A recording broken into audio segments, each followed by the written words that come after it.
नमस्कार प्यारे मित्रों, मैं प्रदीप सिंह आदर्श विद्यालय उच्च माध्यमिक ऑनलाइन कक्षा के अंदर आपका हार्दिक स्वागत करता हूँ। आज हम पढ़ेंगे ऊर्जा के बारे में। प्रसुप्त ऊर्जा है क्या, उसके बाद हम पढ़ेंगे दो तीन ऊर्जाओं को और पढ़ेंगे। उसके बाद प्रसुप्त ऊर्जा है क्या, तो प्रसुप्त ऊर्जा को समझने के लिए एग्जाम्पल के तौर पर प्रसुप्त ऊर्जा को समझने के लिए पहले इसकी परिभाषा को हमको समझना पड़ेगा। तो परिभाषा क्या है, मैं लिख रहा हूँ। वायुमंडलीय दाब पर 1 किलोग्राम ठोस पर उसके गलनांक पर वायुमंडलीय दाब पर 1 किलोग्राम ठोस उसके गलनांक पर द्रव में बदलने की क्रिया क्या करेगी, प्रसुप्त ऊर्जा करेगी। क्या करेगी, एक प्रकार से हम कह सकते हैं प्रसुप्त ऊर्जा कहते हैं। तो एक प्रकार से हम कह सकते हैं कि एक वायुमंडलीय दाब जो है, एक वायुमंडलीय दाब पर 1 किलोग्राम ठोस वस्तु जो है उसके गलनांक पर द्रव में बदलने की ऊर्जा को क्या कहेंगे, हम प्रसुप्त ऊर्जा कहते हैं। क्या कहते हैं, एक प्रकार से हम प्रसुप्त ऊर्जा कहेंगे। जैसे एग्जाम्पल के तौर पे हम कह सकते हैं कि 0 डिग्री सेल्सियस पर या 273 केल्विन हम कह सकते हैं। 0 डिग्री सेल्सियस पे या 273 डिग्री केल्विन पर जब जल को एक प्रकार से हम कह सकते हैं कि जल के जो कण होते हैं उनके मध्य में जो ऊर्जा होती है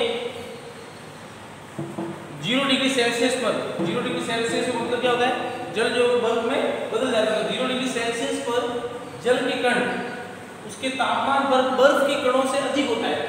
मतलब 0 डिग्री सेल्सियस पे जो बर्फ जल के कण होते हैं वो बर्फ के कणों से उसका तापमान क्या होगा, अधिक होगा। तो एक प्रकार से हम कह सकते हैं कि 0 डिग्री सेल्सियस पर जल के जो कण होंगे उसका तापमान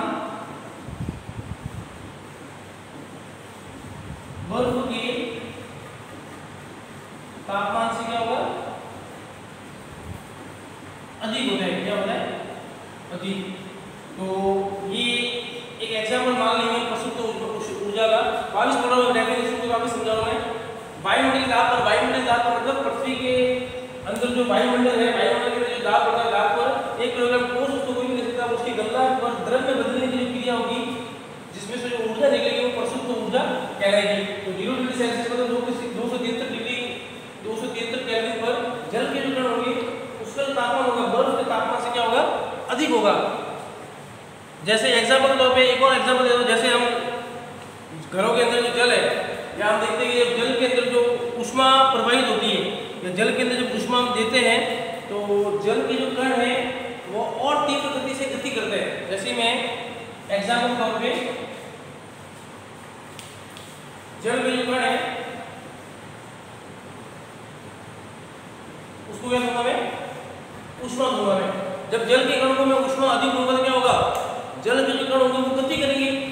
तो धीरे धीरे आप देखोगे जल के कण जो गति करेंगे तो क्या होगा, ऊष्मा और अधिक देने पर क्या होगा, जल के जो कण होंगे वो सीधे गैस में परिवर्तित हो जाएंगे। तो एक प्रकार से हम कह सकते हैं कि जल के जो कण होंगे उसको ऊष्मा देने पर जल के जो कण होंगे वो धीरे धीरे क्या करेंगे, गति करेंगे। और थोड़ा ऊष्मा अधिक देने पर, ऊष्मा और अधिक देने पर क्या होगा, जल के जो कण होंगे वो स्वतंत्र होकर आकर्षण सीमा को पार कर जाएंगे। तो एक प्रकार से हम कह सकते हैं कि जल के जो कण होंगे, चलिए छोटा सा एग्जांपल बनाओ। जैसे हमने अवस्थाएं पढ़ी थी, ठोस, द्रव और गैस। 3 अवस्थाएं पढ़ी थी हमने, ठोस, द्रव और गैस। अब आप देखोगे कि ठोस जो है, ठीक है, इसको आप ऊष्मा दोगे तो क्या होगा, द्रव में बदल जाएगा। द्रव को आप ऊष्मा दोगे तो किसमें बदल जाएगा, गैस में। इसी को आप शीतल करोगे या शीतलता करोगे तो क्या होगा, गैस वापस किसमें बदल जाएगा, गैस किसमें बदल जाएगा, द्रव में। और द्रव जो है वापस इसको वापस ठंडा करोगे, शीतल का मतलब ठंडा करना, तो वापस द्रव किसमें बदल जाएगा, ठोस में। तो ये क्रिया चलती रहती है। मैंने बताया कि प्रसुप्त ऊष्मा जो है एक प्रकार से वायुमंडलीय दाब पर जो है वो से कण होंगे उसके गलनांक के आधार पर निर्भर करेंगे। तो एक प्रकार से हम कह सकते हैं कि जल के जो कण होंगे वो इसी प्रकार से परिवर्तित होंगे। तो हम कह सकते हैं कि जैसे जैसे तापमान बदलेगा तो क्या होगा, ठोस से द्रव, द्रव से गैस, वापिस टेम्परेचर और लो हो जाएगा, ठंडा हो जाएगा, क्या हो जाएगा, गैस से द्रव, द्रव से ठोस। तो हम कह सकते हैं कि हमने अभी तक जो टॉपिक पढ़ा तापमान का प्रभाव, इसके अंदर हमने सीखा क्या, एक प्रकार से हम कह सकते हैं। तो हमने क्या सीखा कि वस्तु को जब हम गर्म करेंगे तो वस्तु क्या करेगा, अपना तापमान परिवर्तित करेगा। जब वस्तु को हम गर्म करेंगे ठोस वस्तु बनेगी तो किसमें बदल जाएगी, द्रव में बदल जाएगी, द्रव वस्तु किसमें बदल जाएगी, गैस में बदल जाएगी। वही गैस जो है वापिस धीरे धीरे द्रव में बदल जाएगा, द्रव जो वापस किसमें बदल जाएगा, ठोस में बदल जाएगा। तो इसी को हम थोड़ा एक छोटे से प्रयोग द्वारा समझेंगे, जो आपने छोटी कक्षाओं में ये प्रयोग पढ़ा होगा, छोटे सामने या आगे में पढ़ा होगा। मैंने क्या लिया, एक कीप लिया, क्या लिया, एक कीप है, इसको मैंने क्या कर दिया, जाली जो होती है उसके ऊपर उल्टा रख दिया, ठीक है। उसी कीप के अंदर जो चीनी मिट्टी का प्याला लिया मैंने, एक प्रकार से आपके सब चीनी मिट्टी जो होती है उसका एक प्रकार से कटोरी ली मैंने, उसी के अंदर मैंने क्या लिया, ठोस अमोनियम क्लोराइड लिया, मैंने क्या लिया, ठोस अमोनियम क्लोराइड लिया है।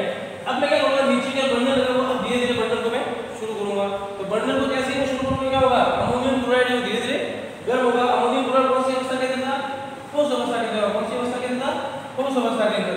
तो अमोनियम क्लोराइड जो जैसे गर्म होगा तो क्या होगा, अमोनियम क्लोराइड क्या बनेगी, वाष्प बनेगी, क्या बनेगी, और वाष्प जो है कीप की सतह के ऊपर चिपक जाएगी।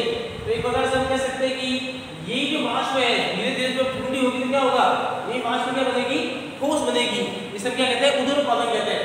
तो उदरोत्पादन किसे कहते हैं, इसी बड़ी भाषा में लिख लेते हैं, वे पदार्थ जो ठोस से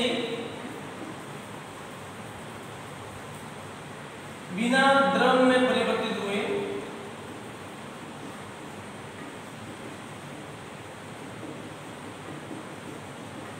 गैस में परिवर्तित होते हैं, उदरोत्पादन कहते हैं।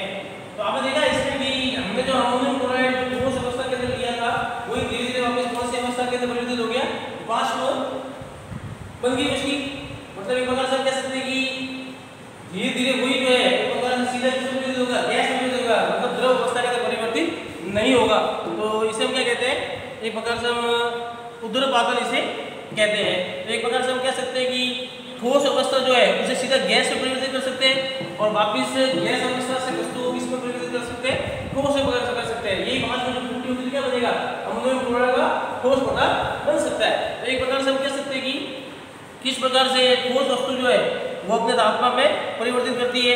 तो एक प्रकार से हम कह सकते हैं कि ठोस से सीधा क्या बना, गैस बना, और गैस से सीधा क्या बना, ठोस बना। तो ये तो मैंने उदरोत्पादन की भाषा बताई कि वह पदार्थ जो ठोस से बिना द्रव में परिवर्तित हुए गैस में परिवर्तित होता है, क्या कहलाता है, उदरोत्पादन कहलाता है। इसी के अंदर एक छोटी सी परिभाषा बता दो, मैंने बताई थी अभी कि गैस से जब वापिस कौन सा पदार्थ बनेगा, ठोस पदार्थ, उसे क्या कहेंगे हम, निक्षेपण। क्या कहेंगे हम, निक्षेपण। तो ये दो छोटी छोटी परिभाषाएं बन गई आज हमारे इस टॉपिक के अंदर। तो एक प्रकार से हम कह सकते हैं कि किस प्रकार से अवस्थाएं जो है वो ठोस से सीधी गैस में और गैस से सीधी ठोस में।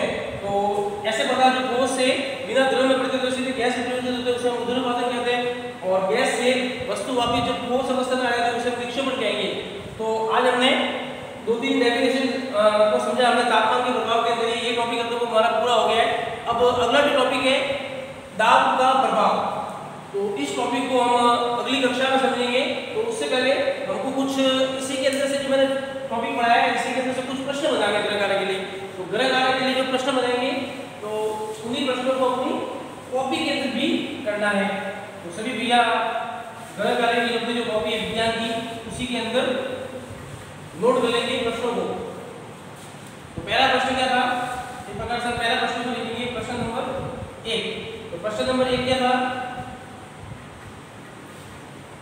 प्रश्न नंबर 1 था प्रसुप्त ऊष्मा, या एक प्रकार से हम कह सकते हैं कि प्रसुप्त ऊर्जा किसे कहते हैं।